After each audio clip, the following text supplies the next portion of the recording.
other associated injuries and surgical and physiotherapy management. So we will see in detail about different areas and different people who is commonly affected, or how long it takes. Sometimes depending on the patient's other associated condition, it may take longer time to heal also. Okay, so we will see in detail about upper limb fractures and dislocation, and then rehabilitation.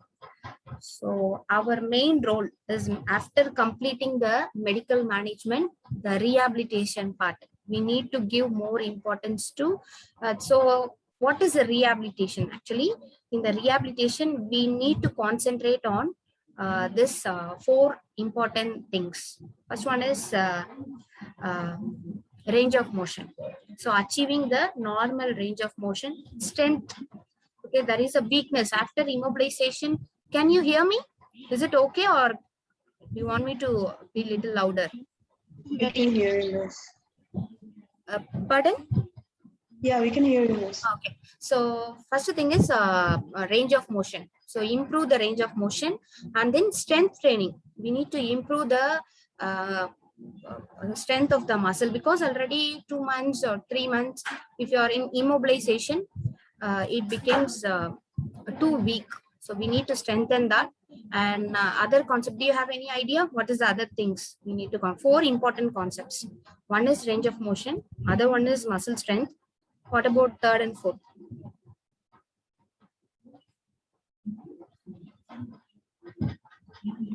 Swelling measurement and sensation. Pardon? I couldn't get you, ma.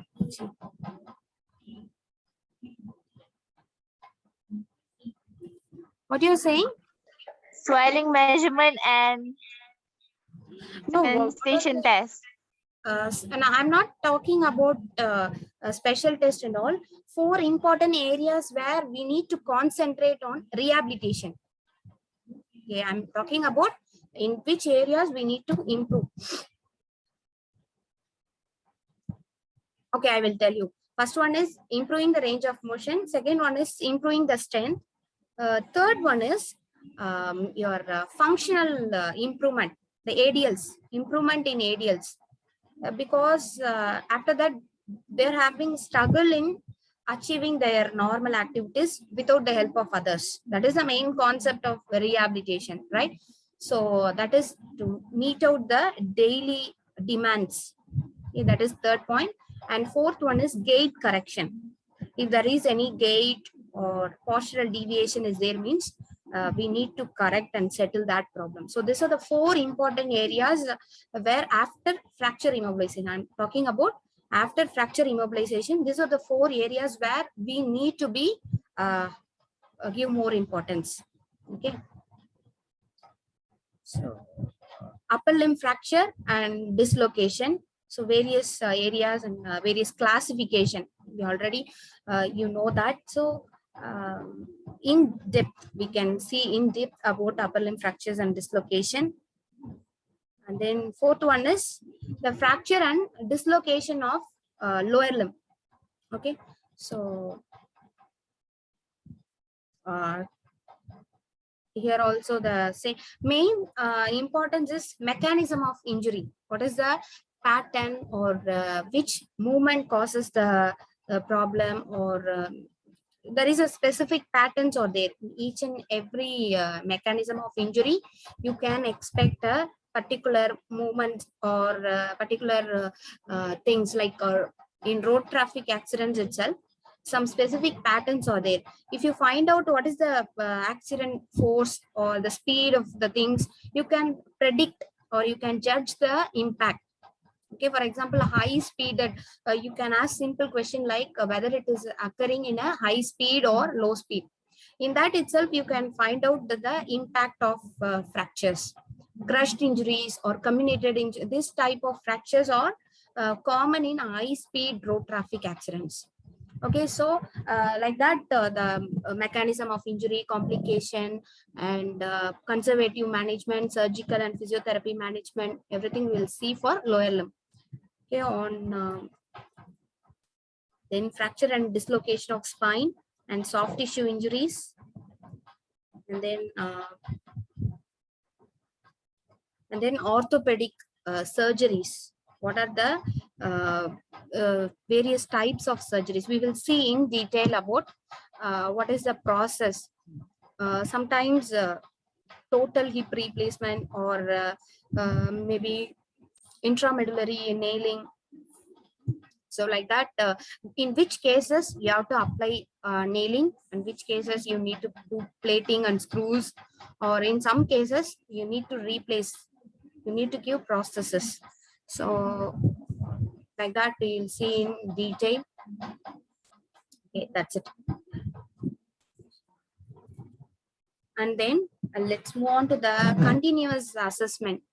So here midsem examination 20%. Okay, and presentation, you have presentation. So the presentation carries 20% of weightage, and final written examination 20%, and OSCE here you can see we need to give more importance to the practical aspects. Okay, 40%.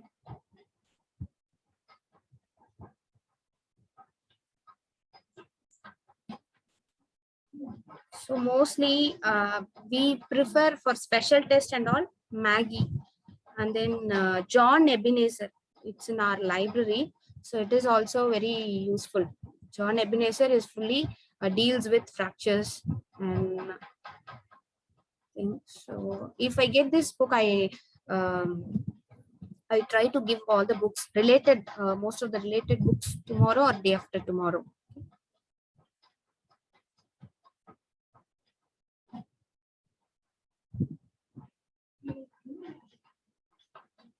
Okay, so before going into the details, shall I see your face?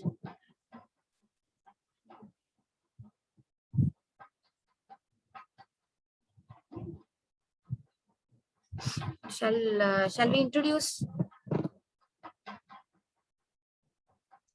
Ma'am, I literally just woke up. I know. What about Tan Jindru? She's not here. Toga? Oh, she did not come. Okay. Oh, okay. Okay, where are you now?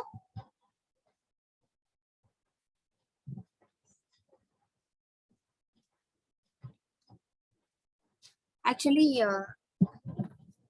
which hospital are you in posting?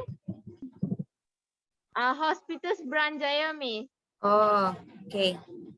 So how is it going? Is it fine now? Are you adjusted to that? Yes, Miss. Okay. Okay. Hani, who is that? I miss yeah. Two of you are there. Two. This one is two. This Oh. is me, Honey. Okay, you are Hani. What about your name? What is your name? Choo, Miss CHOO. Choo. Okay. Okay. Where are you from actually? Sorry, Miss. Your native.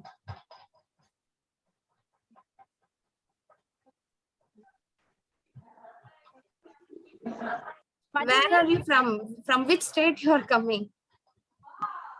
Oh, Penang. Oh, okay. Penang.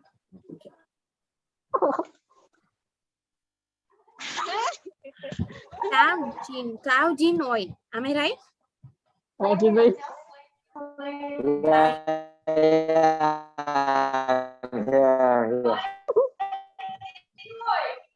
Yeah, I'm called Jin. Okay. All are in same clinical postings, right? Yeah. Mm, Yeah. okay. Your place, ma? Where are you from? I'm from Kedah, Alasta. Okay.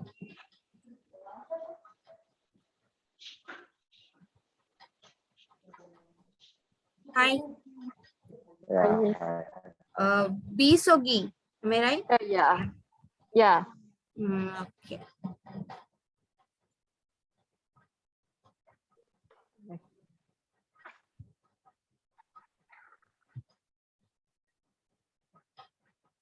Okay. What about others? Still, you are sitting on the camera, but I couldn't see your complete face. Okay, only eyes.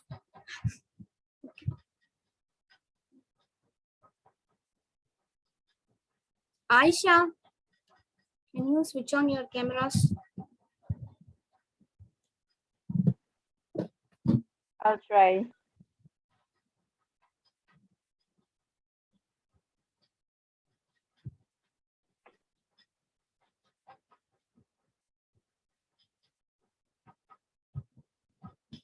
Can you see me, Miss? Yeah. But still, I couldn't see your full face. Yeah. Okay. Now. Okay. Okay. Hi. Where are you from? I'm from Sungai Petani. Oh, SP. Okay. Yep. Choi Ning.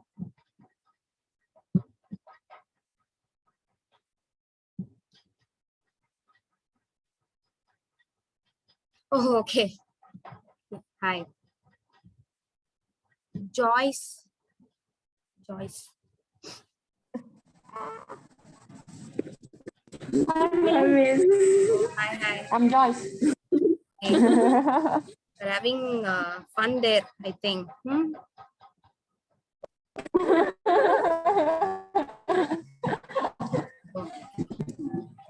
How many of them has to join? Still somebody or didn't join today's class, right? Totally 15 students, right? Yeah, total 15.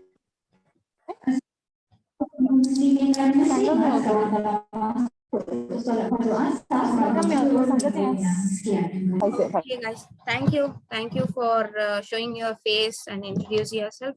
Thank you so much. Okay, so let's move on to the first is defining the term fractures and identifying the pathology and different types of fractures. Okay, and then the clinical features, how we can recognize or how we can find out. Okay, and then mostly with the help of radiographs, we don't need to do some kind of testing and worsen the condition, but we need to know that generally for without any radiograph itself, you need to find out the what is the problem or what is from the signs and symptoms itself, you come to know what is that like a deformity, the leg placement or hand placement itself can tell you that what is the real problem. Okay, so and what about knowledge gained on medical and other surgical interventions, like what are the common methods they use and when they use conservative management or when they go for surgical interventions. This kind of things we will see in today's topic. What is fracture? So we all know that maybe some break or discontinuity, some gap in the structure. There is a loss of integrity. There is a structural gap in the lining of bone. Okay, that is the real definition for fracture. So this is kind of impacted. Impacted means it's like there is no space left. It kind of vertical compression. That is what we call impacted fractures. Okay, so for this impacted fractures, we need to do reduction. We need to remove it, or we need to increase the traction, and then they do the immobilization. Okay, so sometimes then the radiographic findings will tell you whether we need to do a reduction and immobilization. Sometimes airline crack or a mild one, sometimes there is a some parts or some areas are still in touch or still intact. So in that cases, there is no need for doing reduction and all. Okay, so mostly for impacted fractures, you need to give POP application, sorry, reduction.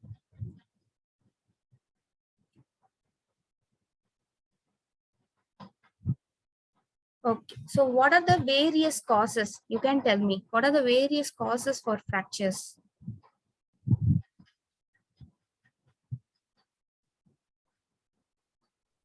Either by falling. What, ma? Either by falling. Okay, yes. And then any other reason? Very good. Repetitive stress.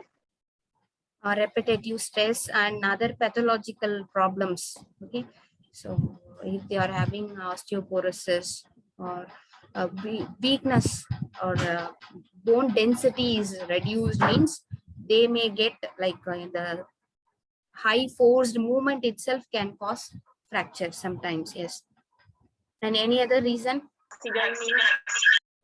Road traffic accidents, bike accidents. Very good. Trauma.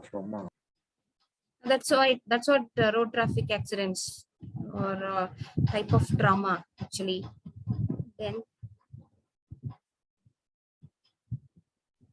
If a person gets hit, like person gets hit.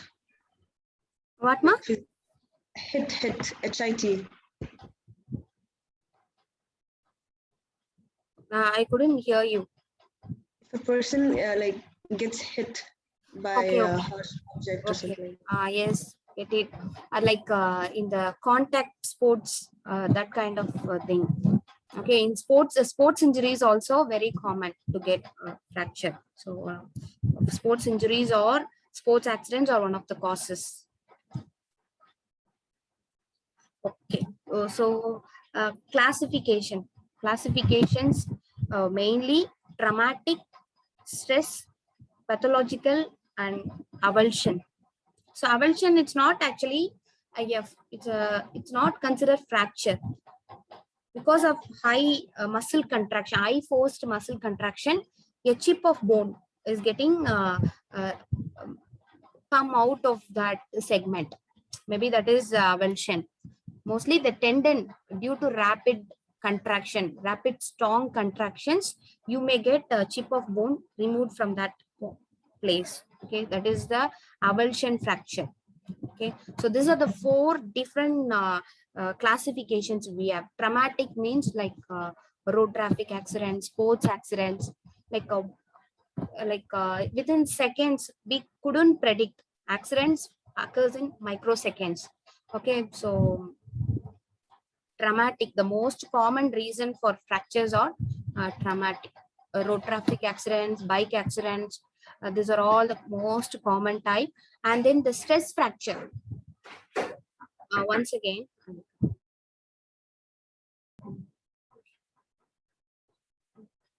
so traumatic and stress fractures. I already told you, stress fractures are micro trauma. For prolonged period of time, you are exposed to constant forces, constant moderate force itself, but you are exposed to prolonged period of time can cause stress fractures. Like sports persons, they may get this type of stress fractures. Marathon runners, overactivity or irregular surfaces, workouts or running on irregular surfaces or improper footwear. These are various reasons which causes stress fractures. Okay, and then pathological, that's why osteoporosis or this kind of malnutrition or some other pathological reasons may cause brittleness or weakening of bone. Okay, and then you have avulsion fracture. That is I already discussed. So these are the various things. Okay, and other important thing that your management is totally different. It depends on whether it is a closed fracture or open fracture. Okay, so the based on severity. So open fracture. So open fracture means what is the treatment you are going to give for open fractures? What is the common Operative management. for open fracture? What is the management?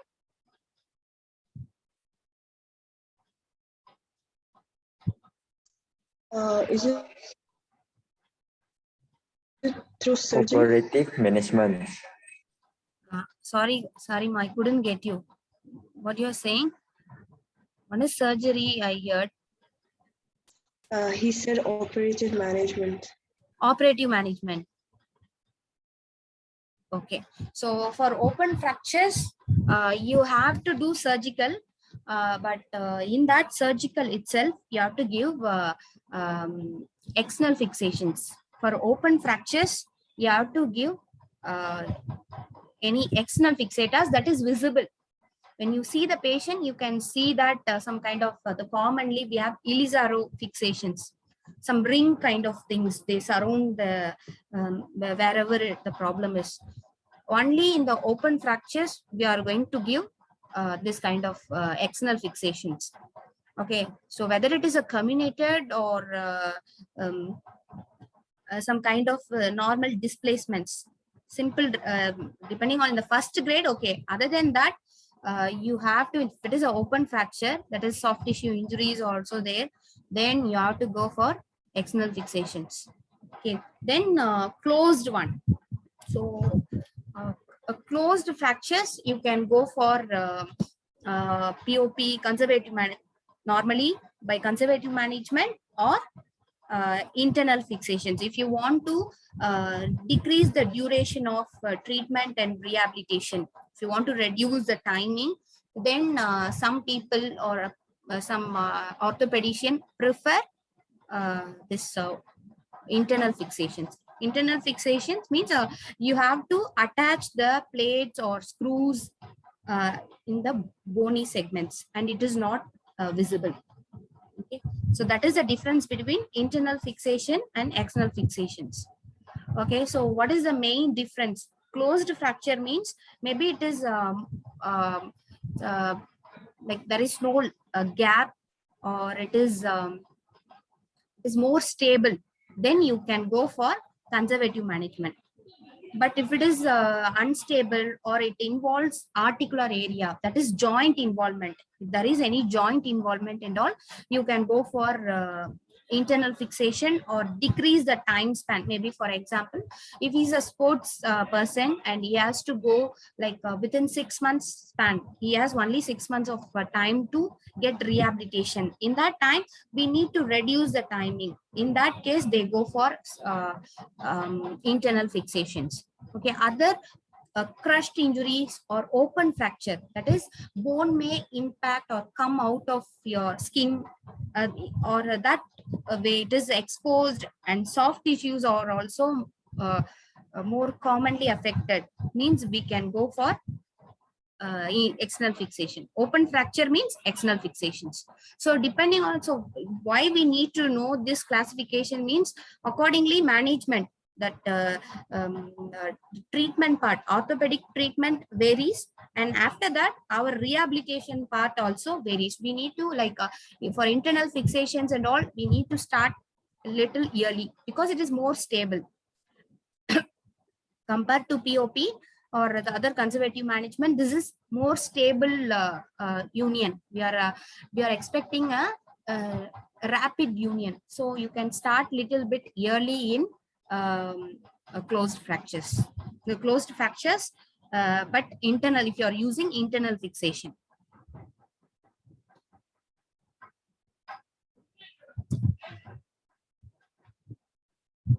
Okay, and one more thing is based on the shape of fractures. Okay, depending on the line it creates, the force it creates on your bone decides whether it is a transverse Transverse means it's just cross-sectional. Okay, it is very easy to unite. It's very easy. The transverse fractures and oblique is also somewhat easy to heal.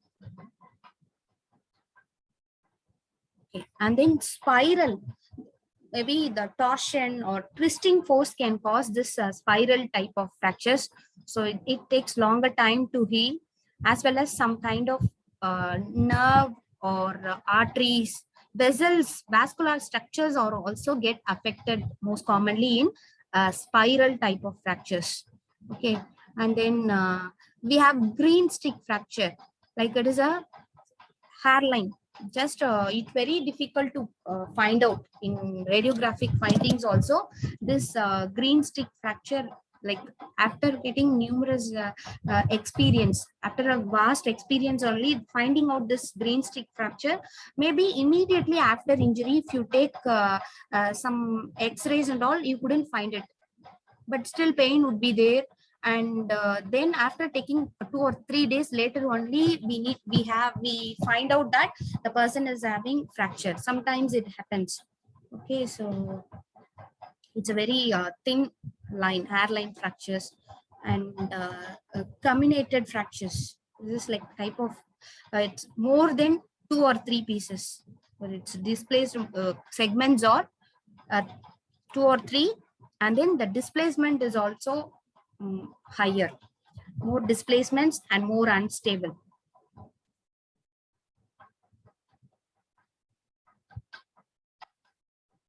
And the recovery or rehabilitation part also, it takes accordingly to the the comminuted fractures. You cannot expect the same level of improvement like the normal hairline fractures or oblique fractures and all. It takes longer time, as well as the improvement cannot be that assured. Okay, that's why don't give false hope that within 3 months I will do that, or within 6 weeks you can walk. Don't give false hopes, and just give the clear reasons. And what is the because sometimes they, after 2 months, they become hopeless. So just give clear cut information. Okay, so traumatic fractures, we already know that injury to the bone leading to fracture because of fall, accident, or some kind of violence. Okay, these are the things, the reason. And mostly the bone is getting affected, the bone is getting broken, means there is a greater chance for soft tissue injuries also. Okay, so in the traumatic fractures, trauma cases, mostly it is like other associated injuries. You can expect other associated injuries also. And then we have a stress fracture. It is a fracture occurring at a site of bone. That's why I told you, repeated minor stress for a prolonged period of time. Okay, that's what we call it, micro trauma. Macro trauma means that like injuries, road traffic accident, or everything comes under macro trauma. But here it is a small changes or small damage each and every day. Some changes or some damage happens to your body, that at any time, maybe after 2 years or after 5 years, it may occur as stress fractures. So you can see that so predicting the stress fracture is also really difficult to predict that, or to find out some radiographic findings. Maybe it looks like immediately you cannot find out, or it looks like some kind of increased density. That's what we can see. Like prior to that stress fracture, they may be having pain. If you take x-ray also, there is a increased density, that is more darkness in that area. That is the point where we have to be cautious to take or to start the treatment.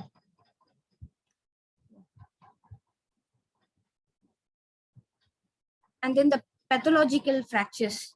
Mostly the pathological fractures, we cannot predict it. Okay. So only after the undergoing pathology, we cannot find out until or unless they are exposed to any fracture. Okay. Maybe that's why the old age people commonly get like after a mild fall or some kind of mild forced actions also, they are getting fractured. Mostly the Colles fracture or the neck of femur fractures. These are all very common in old age people and also women who are having a postmenopausal syndromes. And after that, malignancy, after the cancer radiation therapy or chemotherapy and all, they have the less immune response, as well as their, how to say that, the bone becomes very brittle or weak, fragile, and it also causes this type of fractures. Sometimes immunity weakness, the immune compromised patients also get this pathological fractures. So avulsion fracture, I told you the chip of bone is comes out of that area.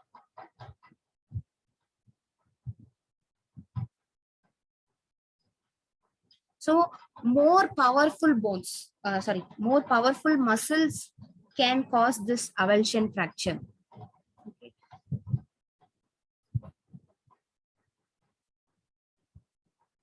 Closed fracture, we already know. There is no communicate. The bone doesn't expose to external environment. It's a closed one. And open fracture. Now we are coming to clinical manifestations. We cannot get like all the symptoms, all the clinical features in all the patient. It is not that. Okay, each and every patient has different signs, develop different signs and symptoms. Okay. So first thing is, after getting injured or after exposed to any fracture and all, we are not going to take any one step also. That is the main thing or main clue that the person is having because of fear or because of enable. They couldn't use the limb. Okay, either way you can suspect that. So the pain and inability to, sometimes with the pain also we can manage. In some cases, like after any ligament injuries, you can manage it. But in this case, because of pain as well as the fear of apprehension or the fear for movement also immediately happens to that patient. And then deformity at the site of injury. Okay, how, whether it is the limb placement, how it is, how they are placing their limb, whether it is a medially rotated, laterally rotated, right, or leg placement also. Mostly we'll slightly do external rotation, not more than that. But after fracture kind of things, it turns outward. Sometimes the limb placement itself tells you that something is abnormal. So deformity at the site, sometimes there is a bony prominence, abnormal bony prominences. We cannot expect that in the normal population. And then tenderness, this is also it's a clear picture. We all know that severe tenderness on that area. And then the muscles, the immediate reaction is to protect the joint. That's why I told you apprehension, fear of movement happens immediately. So what they do is immediately the muscles get, like it is unconscious or it's a reflex response. Okay, so surrounding muscles get spastic. It's not a spastic, it's spasm, goes for spasm. And then swelling. And then swelling, redness, all the signs of inflammation. What are the signs you expect? Immediate swelling, redness, and increased temperature. And then sometimes unstable. It is more loosened, more kind of abnormal mobility in the segment. When you check for that, so if you find out that something is abnormal, when you ask them to do the movement, either they cannot cooperate or they cannot do that, or sometimes some movement is abnormal, then immediately stop the treatment, stop the examination. Okay, after radiographic findings, we can confirm it. So any signs, if you feel that is there any signs which tells that the fracture is there, just prevent any movement. Okay, and then crepitus, some abnormal cracking sounds or some this kind of things are there, means crepitus, we all know that. So when you palpate the joint or palpate the bone, you hear some kind of some vibrations. Okay, that's what we call it, crepitus. So if it is there, on radiological findings, so these are the clinical manifestations you need to check.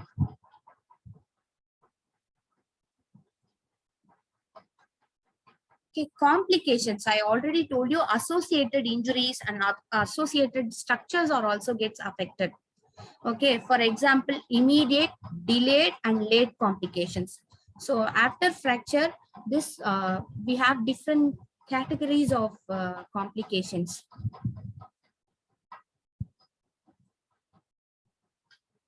So all the immediate means you need to take the treatment for other affected structures like nerve, blood vessels, muscles, or some dislocation or some other organs, for pelvic fractures and all. There is a greater chance for internal organs gets affected. And rib fractures, if you come to treat a patient with rib fracture, so you need to give check the is there any internal organs get affected. So it's a very important examination that you need to check for complications. Okay, immediate, delayed, and late. Okay, so delayed means maybe 2 or 3 days or 72 hours, 24 to 72 hours later, you expect some kind of complications.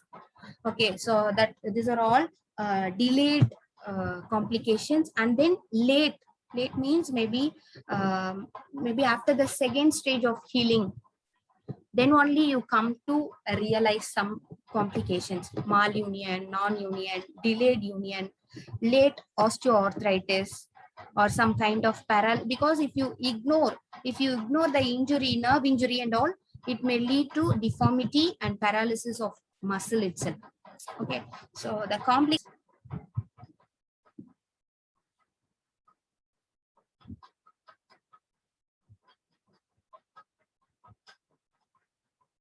Okay, so I think today we will end it little early. Okay, today please we'll end it now, and I will send you the link for tomorrow's and tomorrow 2-hour class. Okay, we'll complete this thing. Is there any doubts so far?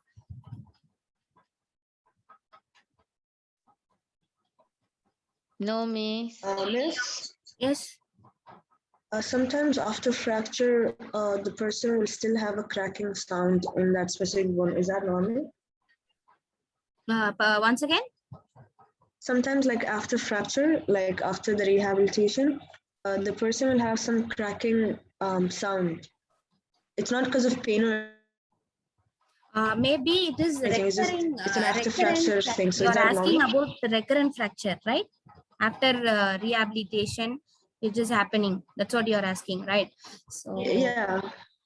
if you won't give proper healing time, or if you're started yearly the rehabilitation process and all, if you started too early, before diagnosing or before confirming with the radiographic findings, that is the proper healing. Both examination, physical examination and radiographic findings will confirm that you can start the active movements.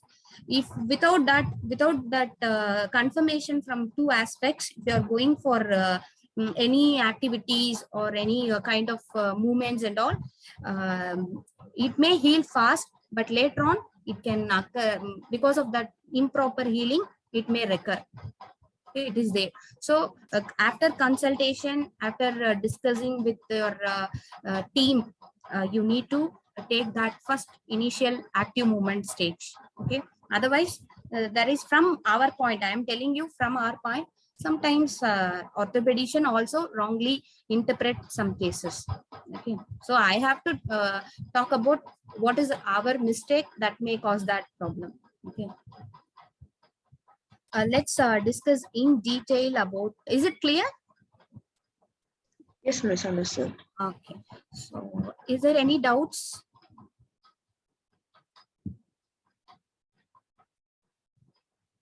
Or else let's wind up.